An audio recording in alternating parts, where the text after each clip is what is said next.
This is a really quick video just to talk about my Bluetti EB70s that I got a few months ago. I've had this for probably 3.5 months now, so I've had a good bit of time to use it. And so what I was hoping to do with this is keep this video short, but also maybe prevent anyone who's watching this video from maybe making some of the mistakes that I made when I bought this, because I got this initially. I wanted to power my office. I work from home, and so I wanted to get something that was big enough, had enough capacity to run my office, which is two 24-inch monitors, a small Lenovo, a low wattage Lenovo 13-inch laptop with a docking station and a light, basically.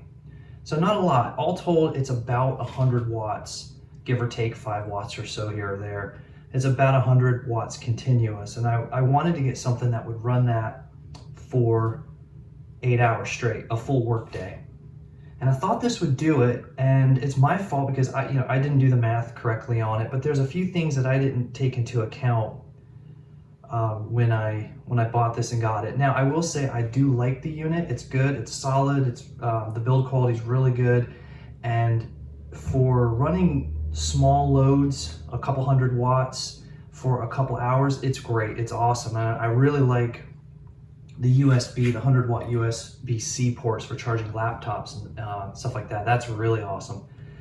But if you're thinking about getting this, there's just a couple things that I wanted to mention that I wish I had have thought about and considered before I bought it, because at this point I would have bought something with much more capacity.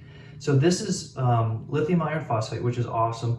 It's got 716 watt hours. That's what it's rated at. And I did some math, and I thought that would be enough. I would just squeeze by. Taking a lunch break for 8 hours, I could get away with 7 hours of continuous use, but that is nowhere near the case, and I'll explain why. So I'm running about 100 watts at 8 amps. That's about a 0.13 C rate, discharge rate, if you're familiar with that. So when you take 716 watt hours, immediately you have to take 10% for the BMS, the battery management system. That leaves you with about 644 watt hours of capacity. I did the math, and I'm pretty sure it's a 60 amp hour lithium iron phosphate battery that's in this to get 716 watt hours at 12 volts. So for me, what I should have done is subtract 10% right off the bat for the BMS management. So that's 644 watt hours.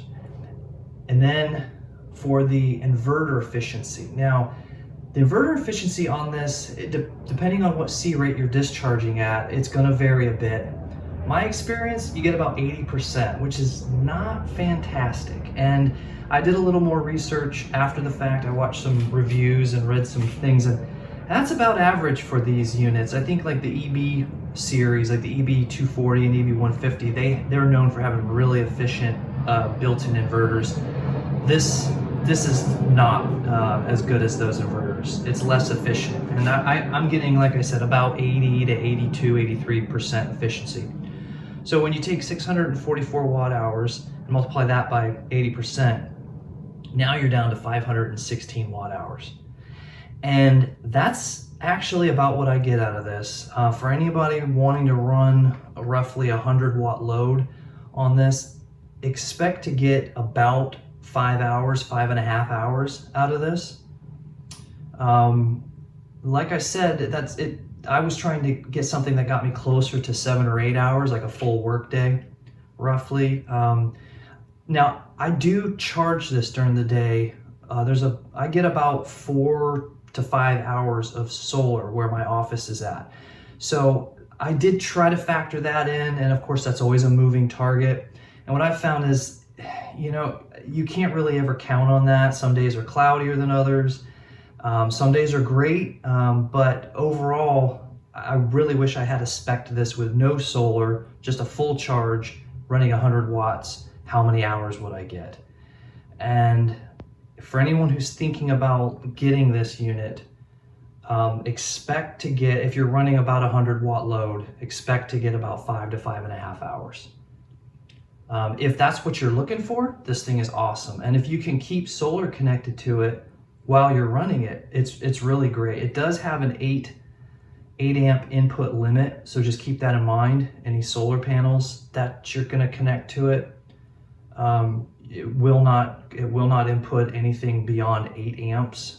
Blue Yeti may have done that on purpose. I don't know, so that you have to buy their solar panels, which are pretty expensive. I get away with running a 100-watt panel or a 210-watt panel at a time, not connected together separately when I charge this. And that seems to work pretty good. I can get about 130 watts out of the 210-watt panel, which is pretty nice, and that will keep you afloat during the day. But anyway, I didn't want to drag this video on. I just wanted to get this out there for anyone who's interested in buying this, to kind of get a real-world idea about what kind of capacity or what kind of run times you would get out of this. There's a lot more detailed information out there, a lot more detailed tech specs on this. I just wanted to throw something out that was a real-world, simple use case that would give someone a general idea. If you wanted to run a 100-watt load, you're going to get about 5 to 5.5 hours. 50-watt load, maybe you might get 10 hours, right? So I just wanted to get that out there. I hope this helps anybody thinking about buying this. It is a good unit, and I got it for a really good deal. I got it used off of eBay, but it's in great condition, and it's been working great. I just wish I had done better math initially when I bought it, because I would have probably spent a little bit more money and got something with a higher capacity, a longer running battery in it. So anyway, I hope that helps anybody thinking about buying this unit. Take care.